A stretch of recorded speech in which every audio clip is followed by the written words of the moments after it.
बीएलजी education YouTube channel पर आप सभी का स्वागत है। और आज का ये जो वीडियो है ये है 11th बायोलॉजी चैप्टर नंबर 17 और इसको अपन रंगीन चित्रों के साथ में पूरा क्लियर करेंगे। थ्योरी को देखिए, पहला टॉपिक है पेशी। वो पेशी क्या है, इसका परिचय और गुण इस स्लाइड के अंदर आप देखेंगे। सबसे पहले इसकी उत्पत्ति के ऊपर क्वेश्चन आता है, तो इसकी उत्पत्ति है वो मेसोडर्मल से मानी गई है। भ्रूणीय अवस्था, एक्टोडर्म, मेसोडर्म, एंडोडर्म, तो मेसोडर्म से इसकी उत्पत्ति मानी गई है। इसके अलावा वयस्क मनुष्य के शरीर में इसका जो भार है वो 40 से 50% तक इसका रहता है। और फिर इसके जो गुण हैं वो क्या है, इसमें उत्तेजनशीलता गुण पाया जाता है, संकुचनशीलता गुण पाया जाता है, प्रसारीयता का गुण पाया जाता है, प्रत्यास्थता का भी इसके अंदर गुण पाया जाता है। देख सकते हो अब स्प्रिंग वगैरह ये मैंने दिखा रखा है। और पेशियों के जो प्रकार हैं वो कौन कौन से, एक तो कंकाली पेशी जिसको अपन ऐच्छिक भी कहते हैं, रेखित भी कहते हैं, जैसे हाथ पैर की पेशियां। इसके अलावा देखो अंतरंग या चिकनी पेशी जिसको अनैच्छिक पेशी कहते हैं, अरेखित पेशी कहते हैं, जैसे आहारनाल, रक्त वाहिकाएं। इसी प्रकार से हृदय पेशी, अनैच्छिक पेशी, रेखित पेशी, और ये किसके अंदर पाई जाती है, हृदय के अंदर पाई जाती है। अगली स्लाइड पर देखिए, अगला टॉपिक, इस टॉपिक के अंदर देखिए कंकाल पेशी की सूक्ष्म जो संरचना है उसके अंदर क्या क्या होता है। देखिए यहाँ पर देखिए, कंकाल पेशी कई पेशी बंडलों से बनी होती है जिन्हें पुलिकाएं कहते हैं। ये देखो यहाँ पे इनको क्या कहते हैं, पुलिकाएं। देखो ये पुलिकाएं हैं, दिख रही है आपको, पुलिकाएं। प्रत्येक पेशी तंतु एक प्लाज्मा झिल्ली से ढका होता है जिसे सार्कोलेमा कहते हैं। ये क्या है, सार्कोलेमा। देखो यहाँ पे दिखा रखा है, ये सार्कोलेमा है, ठीक है, बाहर की साइड में। और इसके कोशिका द्रव्य को सार्कोप्लाज्म कहते हैं। ये कोशिका द्रव्य है, इसको क्या बोलेंगे, सार्कोप्लाज्म बोलेंगे। पेशी तंतु के अंदर कई समानांतर तंतु होते हैं जिन्हें पेशी तंतु कहते हैं। यहाँ पर देख सकते हो आप, पेशी तंतु कहते हैं। ये देखो यहाँ पे, ये रहे अंदर, ठीक है। इसके बाद में देखिए, पेशी तंतु में दो प्रकार के प्रोटीन तंतु होते हैं। एक तो था एक्टिन। एक्टिन की विशेषता क्या होती है, ये पतले तंतु होते हैं और ये हल्के आई बैंड बनाते हैं। यहाँ पर दिख रहा होगा आई बैंड, देखिए ये रहा आई बैंड। इसके बाद में देखिए मायोसिन मोटे तंतु होते हैं।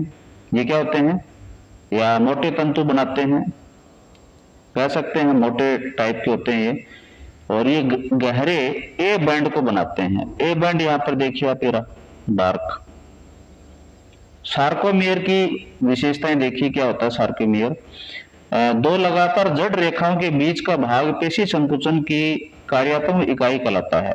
तो यहाँ पर देखिए जड़ रेखाओं के बीच का भाग, जड़ रेखाओं के बीच का भाग, देखो ये जड़ रेखा है, ये जड़ रेखा, इसके बीच का जो भाग है ये क्या कहलाएगा, सार्कोमियर कहलाएगा। यहाँ पर दिखा रखा है ये सार्कोमियर। अगली स्लाइड पे देखिए आप, अगला टॉपिक, पेशी संकुचन की क्रियाविधि। पेशी संकुचन को सर्पी तंतु सिद्धांत द्वारा समझाया जाता है। सिद्धांत संकुचन के समय पतले एक्टिन तंतु मोटे मायोसिन तंतु के ऊपर खिसकते हैं। ये सिद्धांत क्या कहता है कि संकुचन के समय एक्टिन तंतु वो मायोसिन के ऊपर आता है, न कि मायोसिन एक्टिन के ऊपर आता है। तो ये क्वेश्चन भी इंपॉर्टेंट बन सकता है। इसके बाद में सीएनएस से एनएमजे, तो यहाँ पर देखें ये मोटर न्यूरॉन होते हैं, ये सीएनएस संकेत होते हैं। एसिटाइल कोलिन, ये इसमें क्या है, इस एक्टिविटी को क्या है आगे करवाता है, संकुचन को प्रेरित करवाता है। तंत्रिका पेशी संधि है। और फिर पेशी संकुचन की क्रियाविधि है वो स्टार्ट होती है, सर्पी सिद्धांत यहाँ पर लागू होता है और कैल्शियम रिलीज होता है। ऐसा होने के बाद में क्या रिलीज होता है, कैल्शियम आयन रिलीज होता है। कैल्शियम रिलीज होने के बाद में यहाँ पर क्रिया विभव उत्पन्न होता है। क्रिया विभव उत्पन्न होते ही क्या हो जाएगा, एक्टिन सक्रियण हो जाएगा। एक्टिन क्या हो जाएगा, सक्रियण हो जाएगा। सक्रियण होने के बाद में क्या होगा, क्रॉस ब्रिज और एटीपी चक्र बनेगा। ठीक है। क्रॉस ब्रिज और एटीपी चक्कर बनेगा, यहाँ पर दिखा रखा देखो ये चक्कर बनेगा, ठीक है। इसके बाद में देखो सार्कोमियर संकुचन होगा। सार्कोमियर मैंने बताया था ना, जड़ रेखाओं के बीच का जो स्थान है, तो इसमें संकुचन होगा और यही क्या कहलाता है, पेशी संकुचन, ठीक है। नेक्स्ट देखिए, अगली स्लाइड पे है मानव कंकाल। कुल हड्डियां कितनी है मानव कंकाल में, 206। तो यहाँ पे देखिए अक्षीय कंकाल, अक्षीय कंकाल में हड्डियों की संख्या कितनी है, 80। खोपड़ी के अंदर 29 है। क्रेनियल इसमें 8 होती है, फेशियल 14, हाइड 1, कान की हड्डी 6 है। कशेरुक दंड है इसमें 26 होती है। तो 26 में देखो C1, C12, L5, S1, CO first. तो उरोस्ती है स्टर्नम, वो एक हड्डी सीने की हड्डी होती है। पसलियां 12 जोड़ी होती हैं, 24 हड्डियां होती हैं। खोपड़ी दिखा रखी है आपको, ये देखो।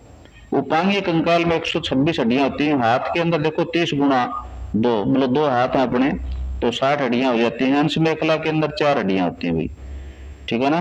कंधे की होती है अंश मेखला, ये देखो ये हड्डी है अंश मेखला, ध्यान रखें। ये अंश मेखला यहाँ पर नहीं आएगी, ये यहाँ पर आएगी, कंधे की होती है। और श्रोणी मेखला है, ये किसकी होती है, ये कुल्ले की हड्डियां होती हैं। तो यहाँ पर देखो ये 4 होते हैं यहाँ पे, ठीक है। श्रोणी मेखला 2 हड्डियां। पैर, तो पैर की 30 गुणा 2, मतलब यहाँ पे पैर हैं तो 60 हड्डियां हो जाती है। इस प्रकार से कंप्लीट होता है। इसके बाद में देखो संधियां। संधियां क्या होती हैं, देखो जॉइंट्स क्या होते हैं। हड्डियां जहां आपस में मिलती हैं उसे संधियां जोड़ कहते हैं। गति के आधार पर 3 प्रकार की होती है। रेषीय संधि, बिल्कुल भी गति नहीं होती है इनमें। तो यहाँ पर देख सकते हो अपनी खोपड़ी के अंदर ये रेषीय संधियां होती हैं।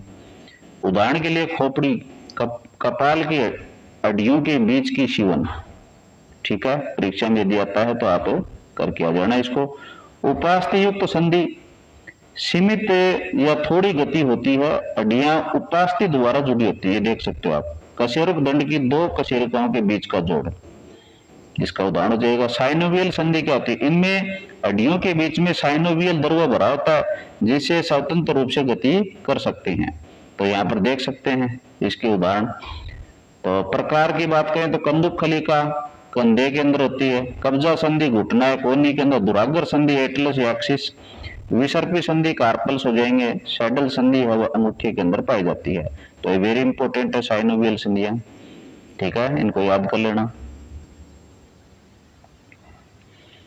नेक्स्ट जो टॉपिक है वो पेशी और कंकाल तंत्र के प्रमुख विकार की बात आती है कि कौन कौन सी बीमारियां हैं हमारे सिस्टम में हो जाती हैं। देखिए माइस्थेनिया ग्रेविस डिजीज है, इसमें क्या होता है, तो इसका उदाहरण देखिए। स्व प्रतिरक्षा रोग, ठीक है ना। तो ऑटो इम्यून रोग होता है ये, ऑटो एंटीबॉडीज, ऑटो एंटीबॉडीज, ये कोई होता है कोई डिजीज, ठीक है ना। स्व प्रतिरक्षा, एंटीबॉडी शरीर है ऑटोमेटिक ही बना लेता है और अपने ही जो पार्ट हैं उनको डैमेज करना स्टार्ट कर देता है।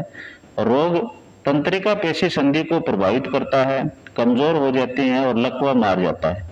तो ये याद कर लेना, मैं से मारना, क्या मार गया, लकवा मार गया, ठीक है, ऐसे याद कर लेना। ये अगला जो रोग है पेशी दुष्पोषण, इसके अंदर क्या होता है कि आनुवंशिक रोग होता है ये। कंकाल पेशियां धीरे धीरे नष्ट होने लगती हैं इसके अंदर।